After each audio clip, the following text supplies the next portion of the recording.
السلام عليكم ورحمة الله وبركاته. أهلا وسهلا بكم في قناتي. معاكم أم عائشة. النهاردة بقى عاملة لكم جولة جديدة في الأرض. هنجمع البامية. تمام، شايفين البامية ما شاء الله، احنا زارعينها على الحدود، بس على حدود الأرض كده. في النص ده مزروع حاجات تانية مختلفة. شايفين؟ ايه رأيكم بقى؟ هدوء وسكينة ان شاء الله، اللهم بارك. تعالوا معنا بقى اوريكم البامية.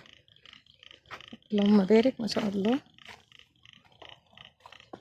شايفين ما شاء الله، اللهم بارك. هنجمع مثلا اللي زي دي كده.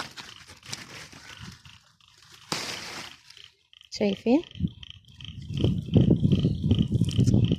جمال البامية ما شاء الله. الحجم ده كده هو المناسب، ولا صغيرة عن كده ولا كبيرة عن كده. الحجم ده مناسب جدا. فانا بقى هلف على كل الشجر ده ان شاء الله، اجمع اللي فيه. تمام جماعة، بصراحة يا جماعة، يعني لما بنيجي هنا الأرض بنحس بطاقة إيجابية، وبنحس إن يعني مفيش أي زهق، والطاقة السلبية كلها بتروح. لأن هنا هدوء، الأراضي الزراعية نفسها هدوء، بعيد بقى عن دوشة العربيات ودوشة الشوارع. لا، شايفين هنا ما شاء الله، هنا هدوء خالص. أنا برتاح جدا لما باجي هنا، باخد طاقة إيجابية وبعدين أروح. شايفين ان شاء الله، اللهم بارك. على فكرة يا جماعة، يعني لو انتم من الأرياف مش شرط ان انتوا يبقى عندكم أرض. انتوا ممكن حتى تنزلوا تتمشوا كده في بين الأراضي، مش شرط ان انتوا يبقى عندكم أرض علشان تخرجوا. دي طبعا للناس اللي في أرياف وحواليها أراضي وما عندهاش أرض ملك يعني.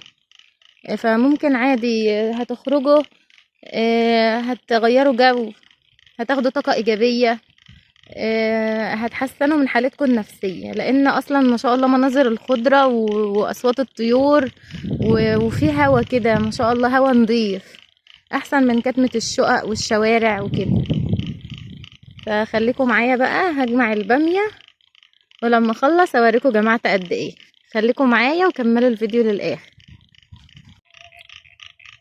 السلام عليكم، اهلا بيكم.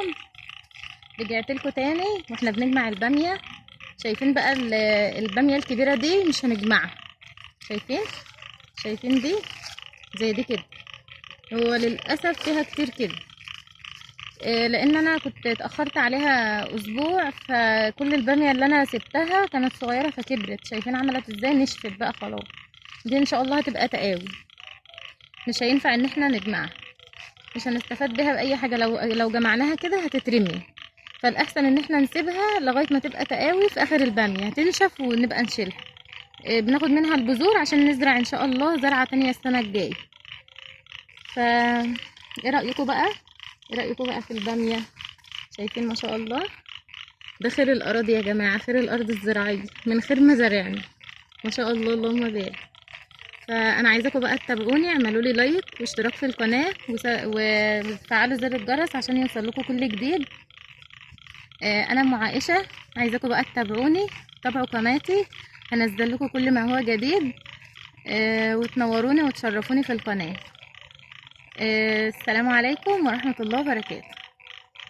السلام عليكم، رجعت لكم تاني بعد ما خلصت بقى جمع البامية دي كلها. شايفين خلصتها بقى، دي الكمية اللي طلعت من الشجر ده كله. شايفين ان شاء الله، اللهم بارك، من خير مزارعنا يا جماعة. شايفين اللهم بارك. ده كده خلاص، كان الفيديو بتاعنا النهاردة كده خلص. يا ريت بقى تعملوا لي لايك واشتراك في القناة وتفعلوا زر الجرس عشان يوصل لكم كل جديد. كان معكم ام عائشة، والسلام عليكم ورحمة الله وبركاته.